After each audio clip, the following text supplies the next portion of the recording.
Hello, I'm Ajahn Sona, speaking to you from Birken Forest Monastery, and we have an opportunity for Dhamma questions and answers. And let us proceed. And this time it's Bodhi rather than Pia. Thank you, Ajahn. Our first question is from the live chat from Tanner. He says, a term commonly used in the suttas is dispassion. My previous experiences with this term felt closer to anhedonia and even listlessness rather than equanimity, which the Buddha promotes. Because of this, I fear deeply dispassion. I still consider myself a novice on the path, and am certain this aversion stems from my erroneous perception. How should I approach this issue going forward? Well, I'm not sure everybody is familiar with this lovely term, Anhedonia, but you should get familiar with it. I think it's a widespread experience. So this person, what's his name? Tanner. Tanner. A he or a she or whatever. Well, anhedonia is the lack of hedonic feeling, which pleasurable feeling. So a lot of people at certain points in their life come into a state. It's not necessarily depression, it's just that everything feels very flat and nothing is stimulating. And things that used to give you pleasure don't give you pleasure anymore. And this is very characteristic also of more or less leaving worldly ideas and pleasures behind. Naive worldly aspirations and crossing over into spiritual aspirations. Because as you do that, you leave the ordinary, what we'd say frivolous or shallow values of the world behind, but you don't have a lot of spiritual practice. And so the world, by the way, why would you leave the worldly experiences behind? Because you're starting to open your eyes and realize, okay, these are very momentary, they're unsatisfactory. Is there more to it than that? Is there more to life than this? So that's why the spiritual practice takes place. One is curious, is there more to life than just a good dinner or a movie or something like this? Is there more to it? And once we start thinking this way, it's very hard to unthink. It's very hard to go back to it. And you get caught in the middle. So your former things that sort of tickled your fancy before and were fun experiences seem to dry up on you. And at the same time, you don't have a deep replacement for it. So that's that anhedonia. And it's a kind of a desert. They're very classic experience. A lot of spiritual language has this idea of wandering in the desert for a while before you come to the place where you drink and eat, So this is very characteristic, and I'm glad you asked, because I think a lot of people go through this. You have to become comfortable in your spiritual practice, and it has to start feeding you. And this is why people run back to the world, is that they get excited about the spiritual language, which critiques the world, critiques life, the ordinary person's life. It's a heavy criticism about what people live for, and when people live this way, they often experience tremendous suffering. Because if you're relying on little stimulations and something goes wrong, then your whole life is meaningless.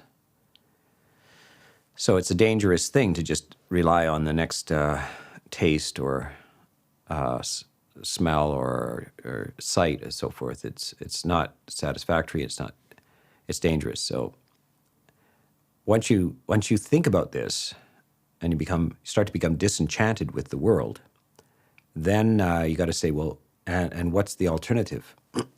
And usually the religious language, spiritual language, promises all kinds of wonderful things.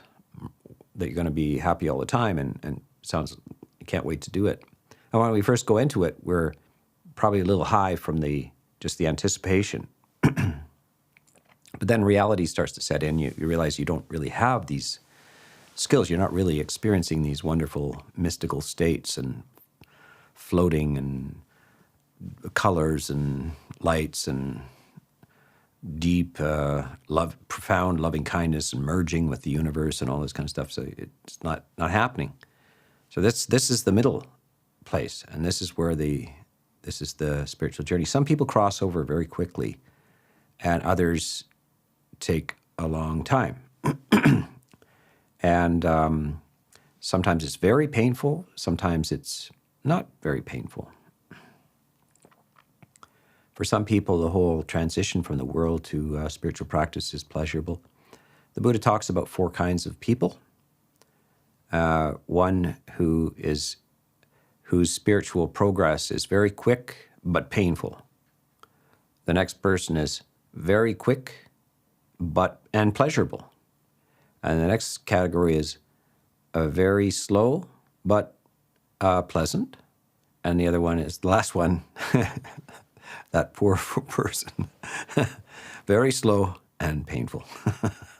So these are the 4 possibilities of spiritual progress.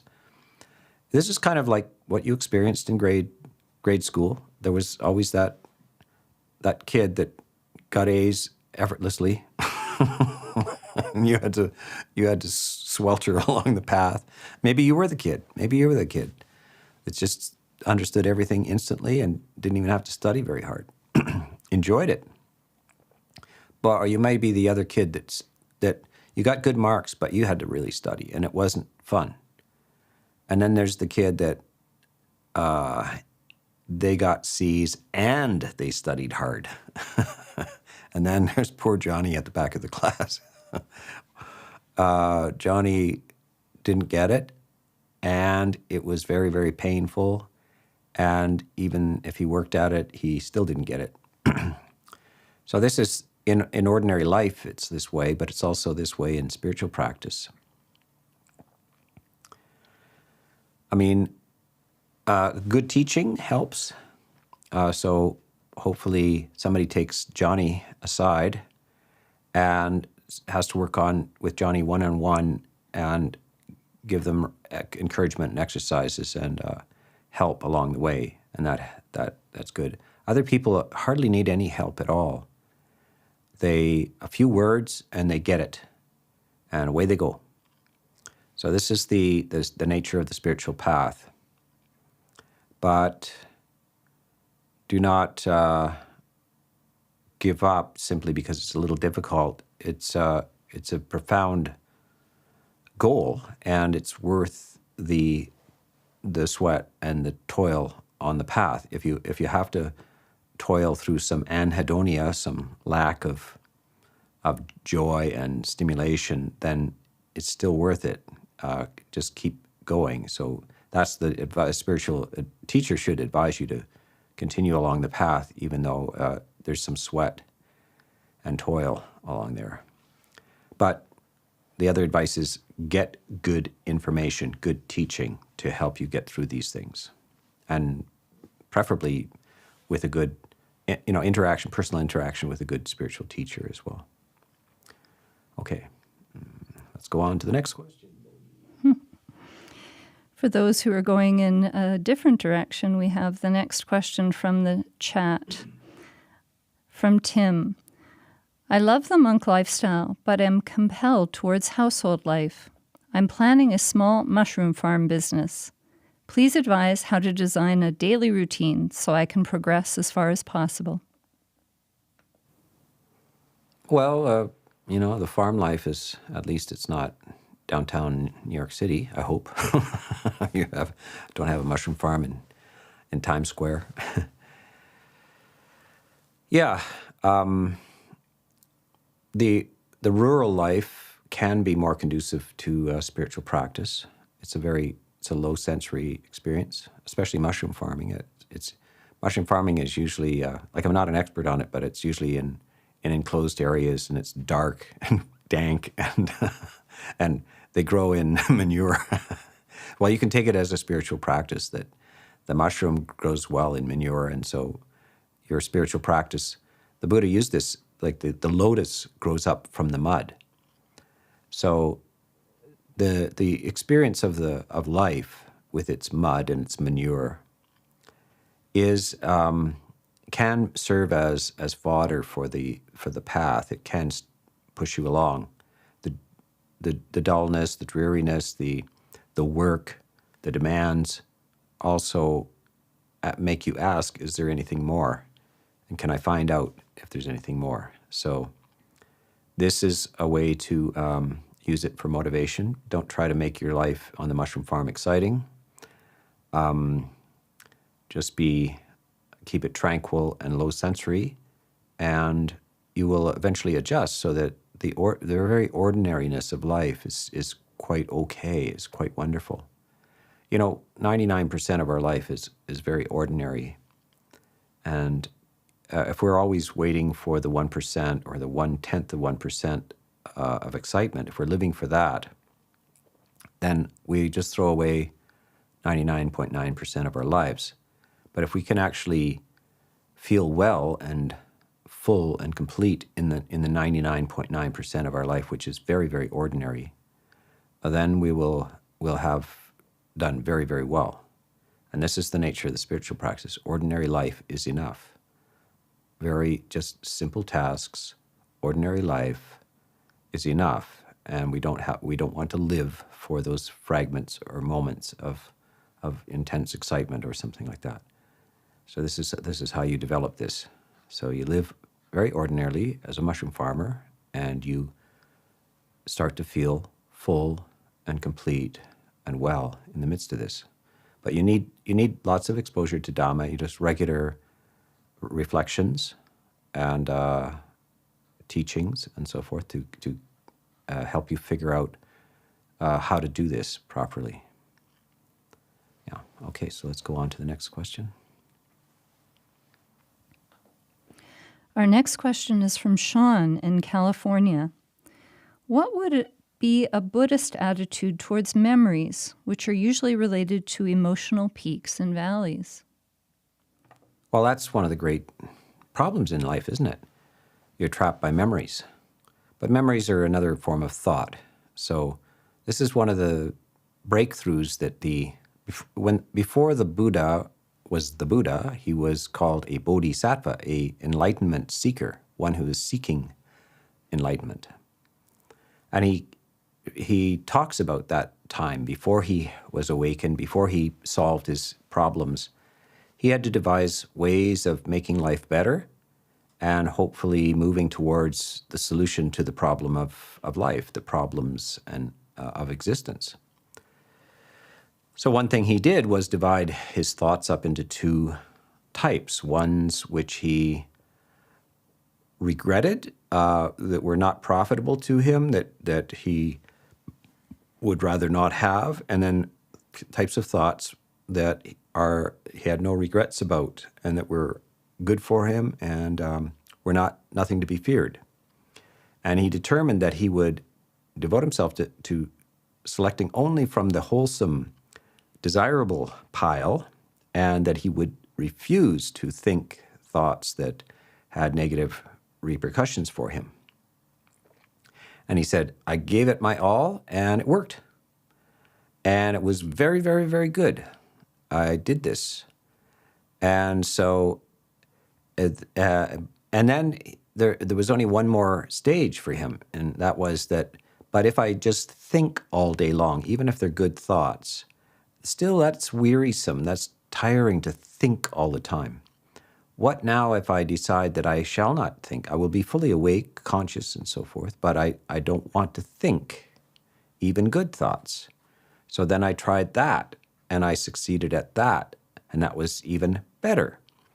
So this is your aspiration, is that memories which do not help you, that disturb you and so forth, should not be remembered.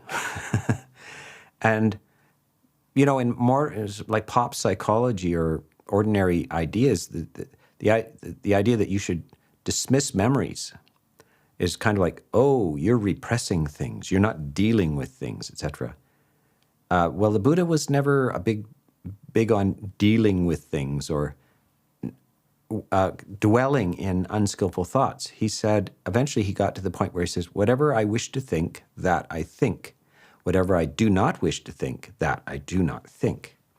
So he's saying, forget the idea that negative memories, negative emotions they're somehow valuable to wallow in and analyze and do this and do that about, it's that's not the Buddhist approach. It's not psychotherapy, analytical psychotherapy. It's not that. You don't go into it. You don't dig up the memories.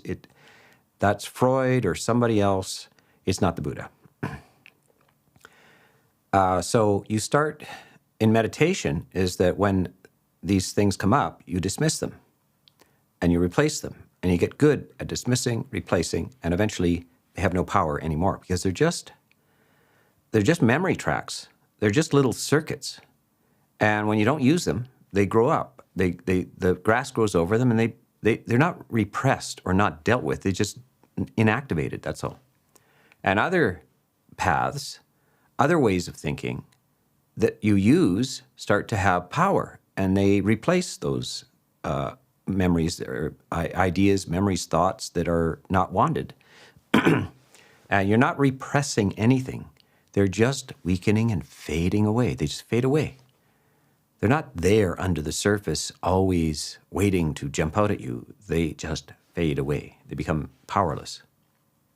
So this is very important.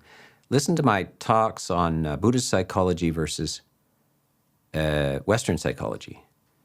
Because there's every 5 years, there's a new strategy in Western psychology. Somebody's making sales on a book or a new technique and getting a promotion at a university and collaborating on this paper and that paper, and 3 years later that's replaced and it's gone away, and some of them are scandalous, and then on and on it goes. So Buddhism is very old, very tried and true. It works, and it doesn't utilize these analytical psychotherapeutic techniques at all. It's a therapy. In other words, it makes you well. But it's a different approach to the mind. And it's tried and true and very old. So realize that you don't have to...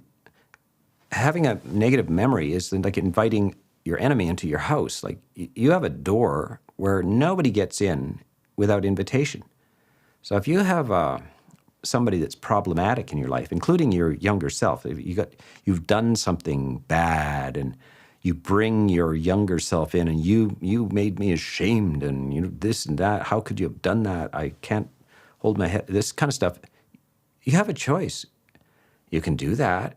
It brings up negative emotions, which just have further negative consequences. Or you can decide not to do that. And when I say decide, I mean decide. I don't mean just like, let's try it for 15 minutes. I mean, it's a commitment. And you're going to have to catch yourself 1,000 times a day. 1,000 times a day for 1,000 days. But if you don't, you're going to suffer. So it's a lot of exercise, it's a lot of awareness, it's a lot of mindfulness, but it works. And you come out the other side. And then you have freedom. You don't have to endlessly confront these negative memories and so forth. And you don't have to rely for your happiness on these positive memories. You don't have to go back and look for a positive memory because you're not being harassed by your mind anymore. And when you don't harass your own mind, the natural state of the mind is actually quite luminous, buoyant, and joyful. The mind, when it ceases, when you stop harassing it, it returns to a very lovely condition, which you can dwell in all day long and all night long.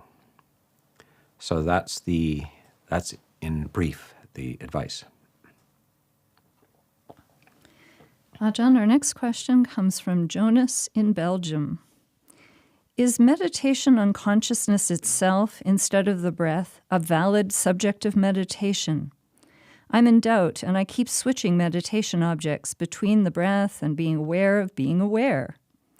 Both have similar qualities, as both are always available, both are low sensory. But after 18 years of sincere practice, I can still not come to jhana. But I feel it's easier for me to stay with awareness than breath.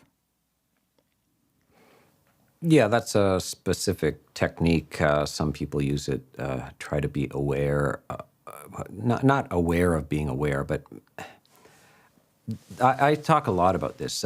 There's a lot of confusion around this mindfulness. Is mindfulness simply observing without interfering? Is it, there's a phrase, choiceless awareness.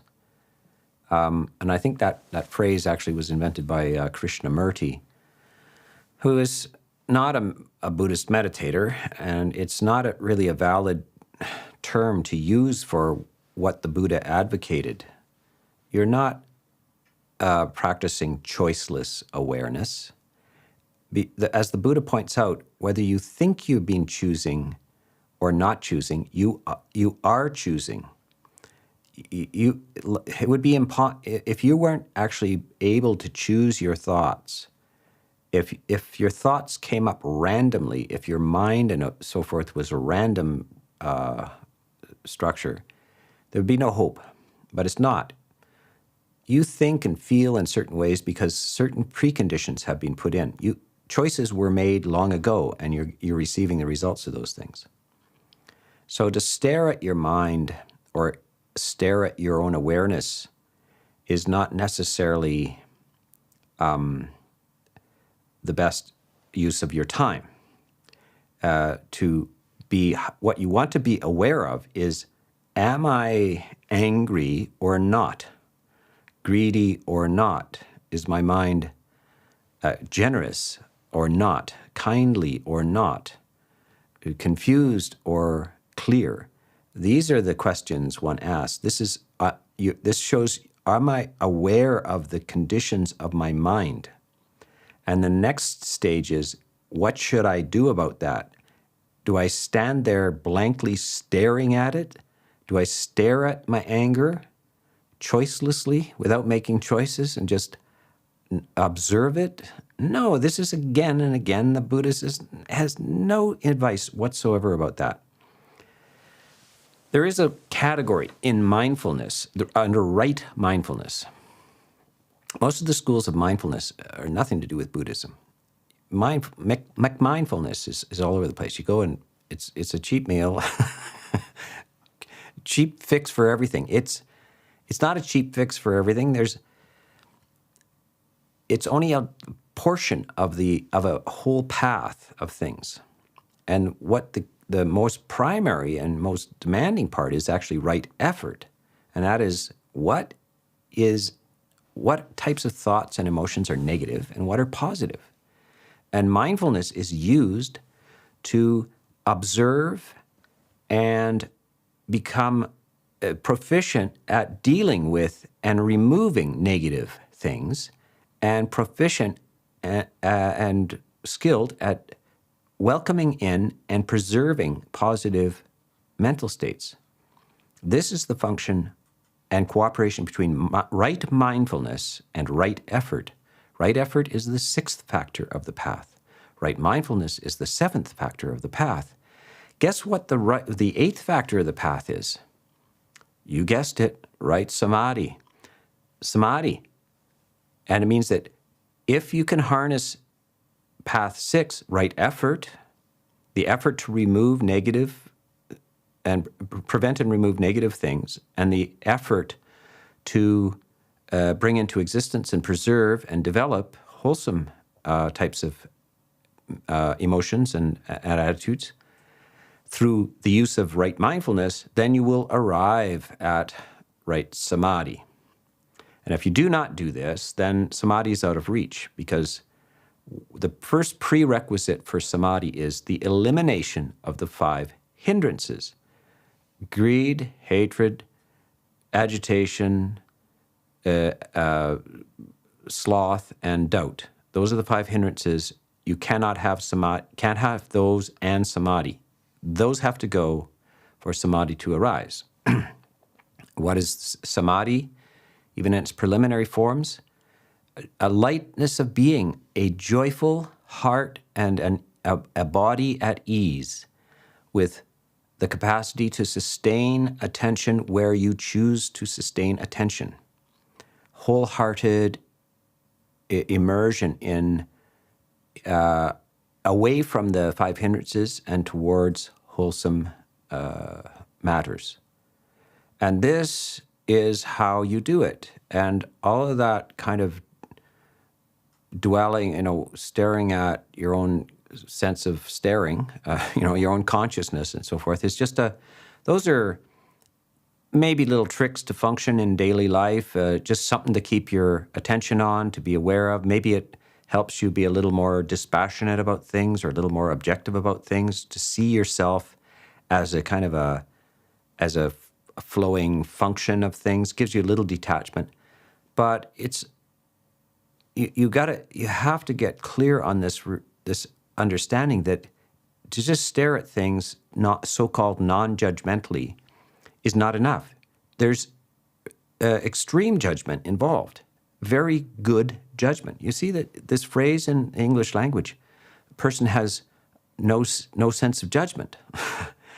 We don't want to confuse things about being judgmental and having good judgment. That's two different things. Good judgment in what you're feeling and thinking. You exercise good judgment and you remove the negative things as a good judge in a court does. He removes the criminals. And there's ceremonies where the good citizens are rewarded and lauded and praised, and the criminals and the destructive people are removed and prevented from doing negative things. And this is just the nature of your inner life as well. So this is the activity of the spiritual path. There's a lot of talk as if you're some sort of detached observer observing the machinations of your own mind, whether they're good or bad or etc. But that isn't the way the Buddha talks about it. He's very, very precise. And if you exclude right effort, you won't understand how to get to right samadhi. So that is in brief. And please watch a number of talks, I think 10 talks on right effort. Huge amount of time to correct this kind of situation. Now, I'm not saying that there is no such thing as observing your own awareness. Fine. It's like, yeah, it's a little progress towards some sort of detachment, but it's not, there's no silver bullet technique that works for everybody all the time. It's just a technique. If it's not removing the hindrances, then you have to move on to something else, and breath meditation will help with that. Breath meditation is not a silver bullet either. Primarily, it's the Eightfold Path. There's no single technique. It's called the Eightfold Path for a reason. The whole thing is what you need to do. Eat the whole thing. Eat your vitamins there. Okay, on to the next. Well, I wonder if that will be the answer for our next question as well. Venerable, what advice would you give specifically to Asaka dagami on their path, aspiring to reach the next stage, the anagami? Okay, once more with the vocabulary. We already went through the Anhedonia, but what's Asaka dagami? Sakadagami and Anagami. Sakadagami is the second stage of enlightenment. So there are 4 stages of enlightenment. Sakadagami is also called once returner. But I want to just get a little basis of this, that what's happened in the second stage of enlightenment is 2 things have been drastically reduced. One is ill will, and the other one is desire. So you start functioning as a person who almost always is free of any kind of aversion, ill will or anger or anything like this. You're not thinking of old wounds and old war stories and broken promises, and you're not bringing that up spontaneously. You're not not depressed or anything like this, and you're not sitting there hoping for a bigger house all the time or a special piece of pie or something. You're not preoccupied with desire and aversion. It's basically, you've come to a stage of enlightenment where those things have dropped away and you're in a state of quite substantial peace most of the time. Only under grave provocation is this, so somebody, spits in your face and shouts at you. Maybe you get a little bit of aversion or anger, or somebody waves something very enticing right in front of your face, and then you have a little bit of desire. So this person has not gone to the next stage. Now, the next stage is where, even under provocation, there's no aversion and no desire. How do you get from a little bit, only under provocation, to none, even under provocation? The answer is samadhi, the eighth factor of the Eightfold Path. So your mindfulness is very good. It has accomplished much, and you probably have and can get the true serenity of deep concentration, deep samadhi. Concentration is not the best word for this. Is a really profound ease and joy. The mind is highly purified. This is what samadhi is, balanced and purified and in excellent health. That's what it is. So that's the power to move on to the next stage is developed through the development of the samadhi. More time needs to be devoted to this cultivation of real, extraordinary and exquisite, high-level, crystalline serenity and clarity. And the more you do that, the more the last remnants, the last, the cords of aversion and desire, the ropes of aversion and desire have rotted, and you haven't quite snapped them yet. You need a little more power, a little more muscle to snap them. They're ready to be snapped, but you need to have more power, which is generated by the samadhi. And that snaps those cords, and the cords of aversion and desire are now snapped, and they can't act on you anymore. So even under strong circumstances, they don't provoke. You can't be provoked anymore into negative states. So that's how you cross that bridge. Okay, let's go on. Ajahn, our next question is again from the live chat from Ryokan. Ajahn, what is a terma?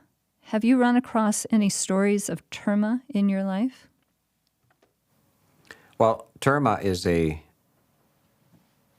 term from usually from Tibetan type Buddhism, and it is kind of teachers finding concealed teachings, like in a cave. It's very interesting that, for instance, one of the most famous discoveries of the 20th century was scriptures of a different sort of set of scriptures from the New Testament, which didn't make it into the New Testament. Alternative ideas, the Dead Sea Scrolls, etc.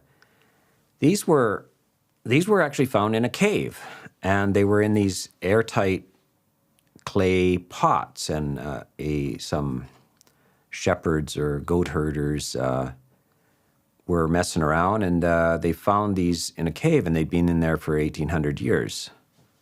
And they were a different version of the New Testament, the Christian Bible. And Jesus said different things in them and so forth. Anyway, they were. So this is an interesting literal experience of a terma, like a finding of a secret or buried thing. Now, who buried those things? Monks. We're to blame for most things. Christian monks probably. They had different versions at the time, and then they wanted to consolidate standard authorized teachings, and they had to. But the monks didn't want to destroy their versions, so they hid them. So that's kind of like the Tibetan idea, but it's a little more mysterious than papyrus scrolls. It's they're going into they're finding secret teachings of the Buddha, or basically, these are, if you want to believe them, fine, but they have no historical confirmation. They're not historically confirmed. It's only by your faith that the person is having a special vision, communicating perhaps with the Buddha in some way. A secret teaching is unveiled. But this happens all the time in all kinds of religions. The Mormons, the golden tablets delivered by, who was it? Joseph Smith. Joseph Smith, yes, of course, Joseph Smith. But what was the name of the angel? Moroni, yeah. Well, if you believe it, fine, but I don't. I don't. All kinds of people come up with all kinds of funny little esoteric, mysterious things. They're sure it came from God. I mean, in the West, we're endlessly, people are having messages delivered by angels and gods and aliens and, oh my Lord, secret rites only revealed to them in a secret ceremony. And like, okay. But actually, I mean, the Buddha was very big about this. I am a teacher, he says, who teaches with an open hand. There aren't any secrets in my teachings. I'm not holding back anything. Here's what I have to say. And I make sure that I communicate this to several thousand people and that they rehearse it together so they don't make mistakes. And they preserve it well. So this is my approach to these things. I started in the Tibetan school, and I practiced in Zen schools and this and that, and was interested in the various things. But I dwell in the Pali Canon, and I also am quite conservative about accepting even the commentaries on the Pali Canon, which are by Theravada monks of the time, or the early monks of the time, even before the Theravada was formed. There's various commentaries, and I don't take them as authoritative.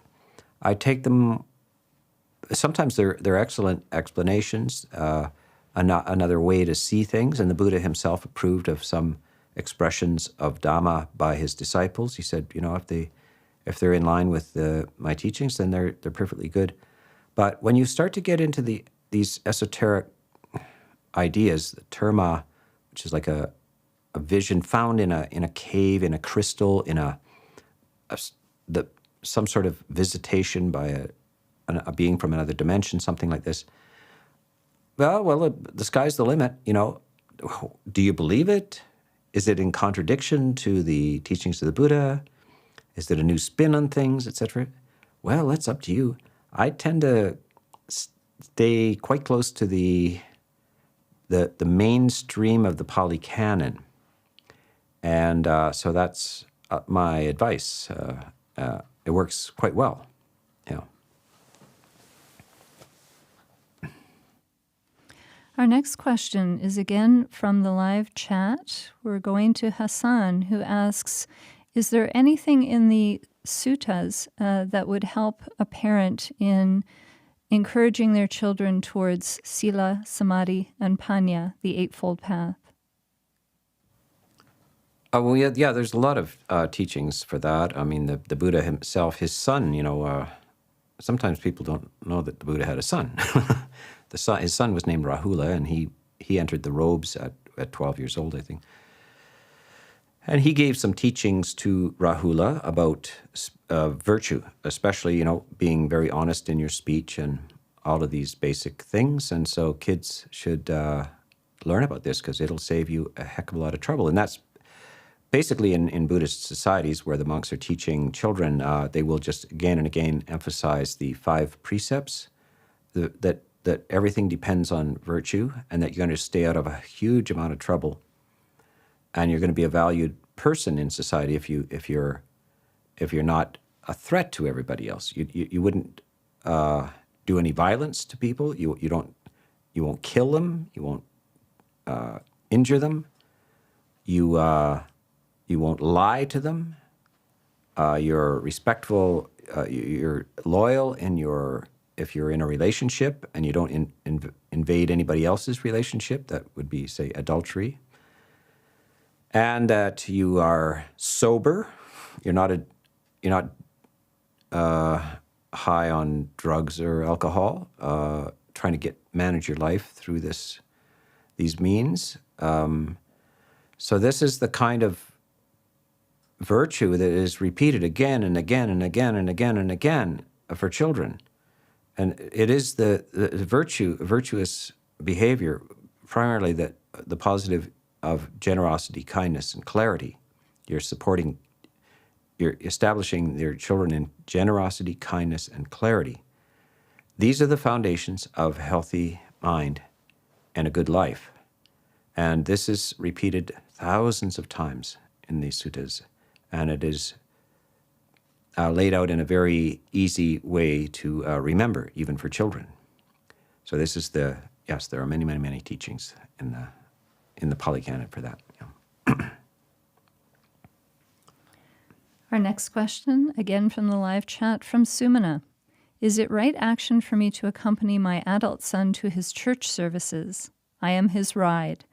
He is finding that community helpful in dealing with chronic pain and addiction. Well, sure. Remember the Catholics, you were forbidden from going into another church of any other faith and all this kind of stuff. And then what happened to that? Now you're allowed to. Well, we never were like that with Buddhism. Like, do whatever you like. You're,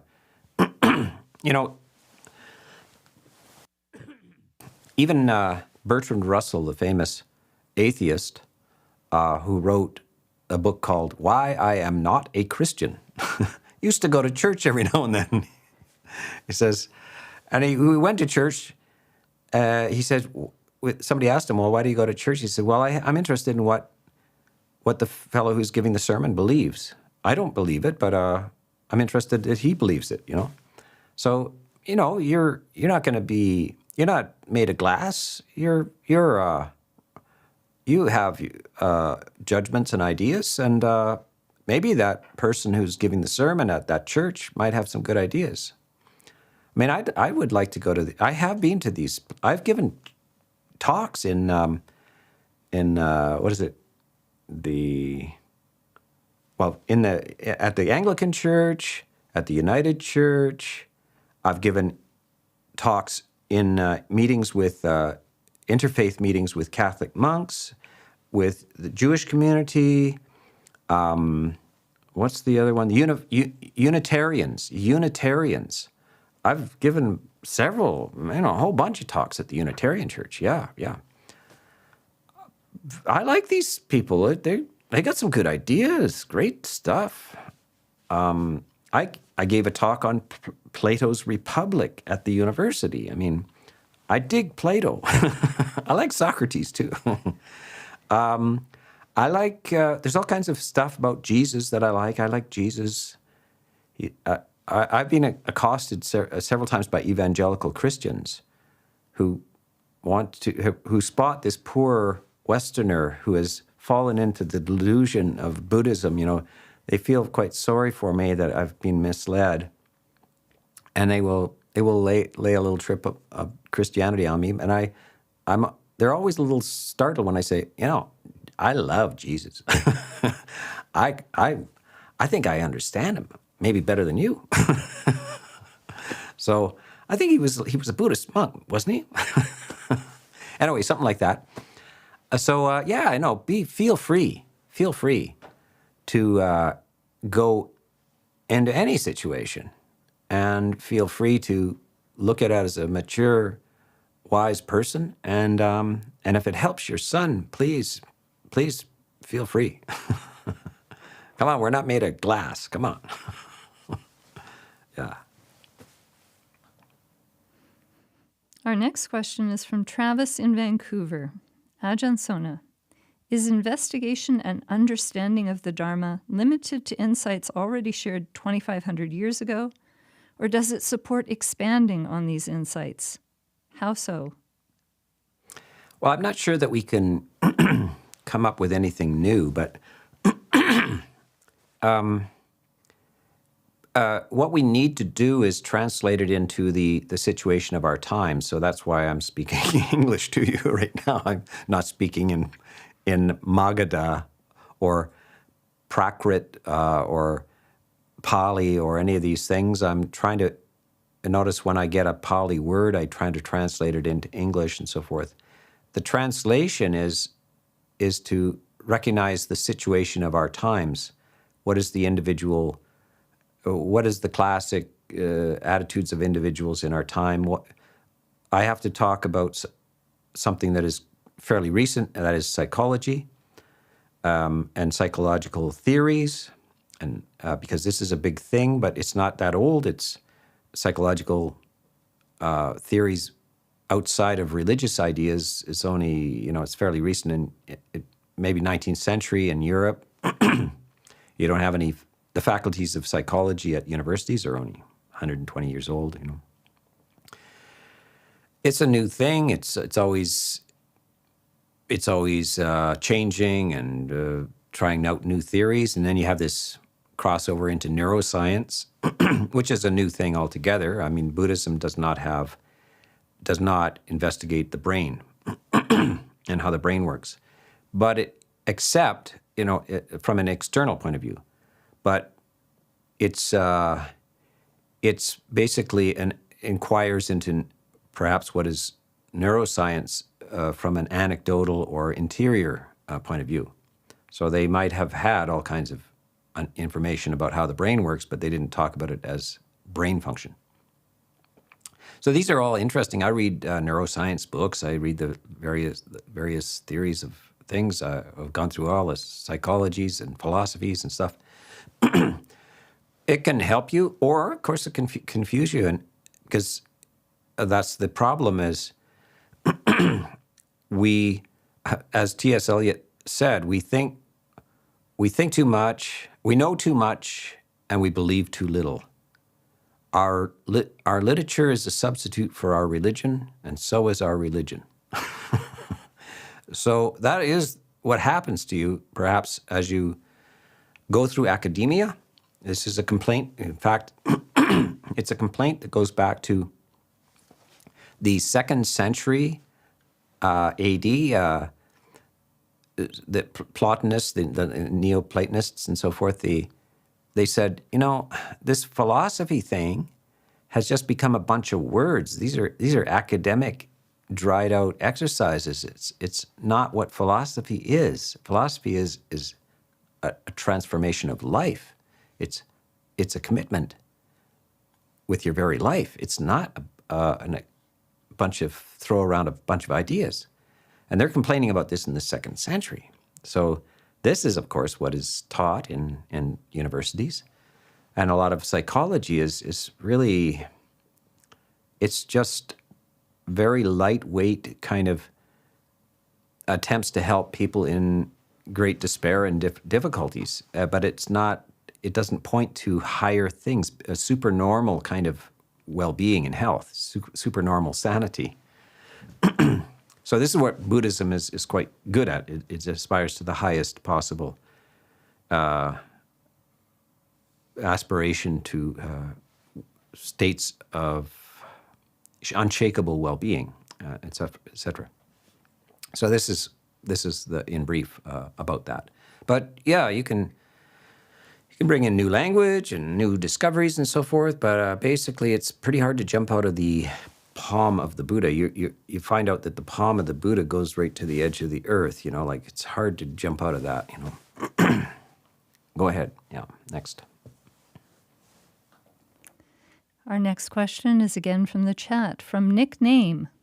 Ajahn, it seems that no matter how peaceful my mind becomes, it's never enough to satisfy me. Can one ever attain enough peace to become truly satisfied while still living? Well, Mr. Name, or shall I call you Nick?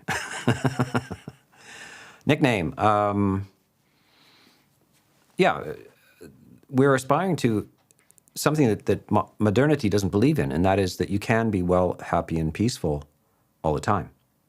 And there isn't any school of psychology or philosophy or anything like that we know of that dares advocate such a thing. But this is the actual aim of the Buddha. This is he aspires to that. He says that's what happened. I'm that way, and I have thousands of disciples who are that way.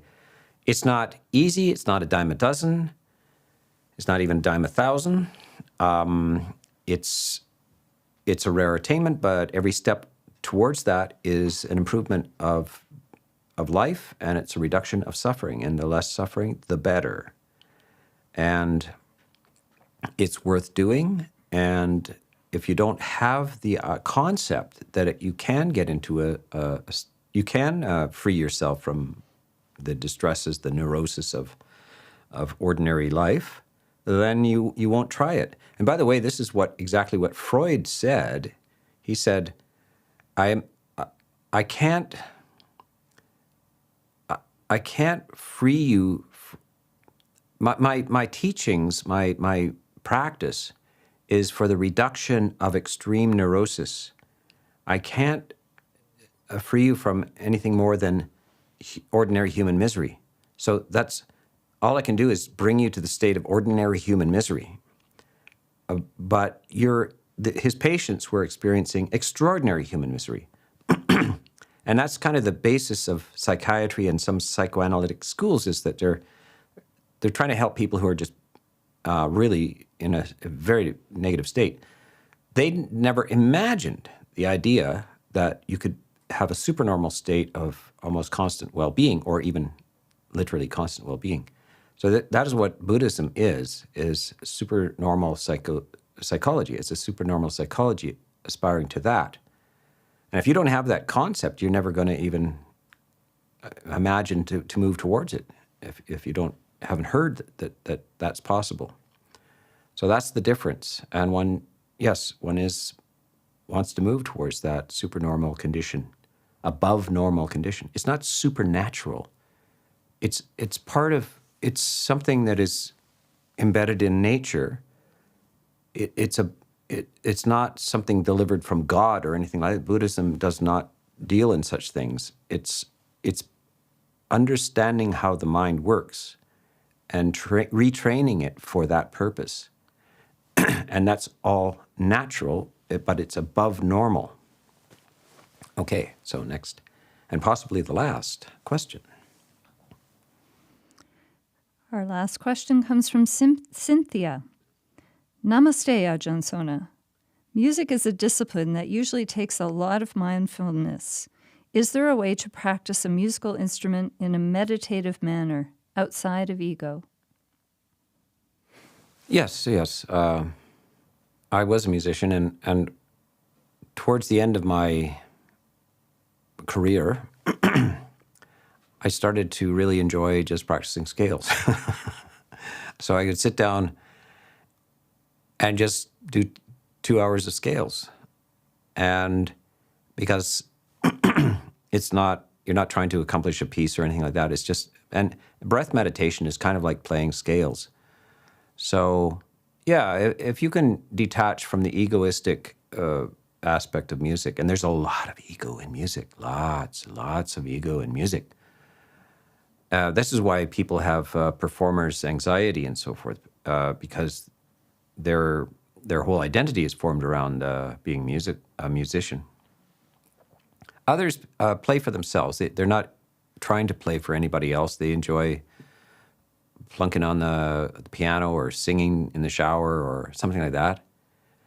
But yes, that's the thing, is it's all you're doing is vibrating the air or stretching your vocal cords or plucking strings. And you should talk yourself down from an egotistic thing to realize that's all you're doing. And it's just what birds do, and all kinds of animals have a kind of a musical quality to them. It's just, there's nothing special about it. So you have to make it very not egoistic, not special, just something you do. And you're happy if somebody else is cheered up a little bit by it, that's nice. But you really shouldn't think all that highly of yourself because you can sing a melody or pluck a string or two. It's just, and so, yeah. Music is all right. You got to put it in its place. It is not a supreme in this universe. It's not supreme. It's just a thing, and it needs to be properly addressed and evaluated. It's obviously not going to vanish from the world, but it does vanish from spiritual communities in the sense that the silence and the stillness of the mind and the spiritual aspiration displace the gratifications of music. And so it's not that it's evil. Never was thought to be evil. It's just a different way of being. And sometimes you want silence. You don't want music. Even great music, you just want silence sometimes. Yeah.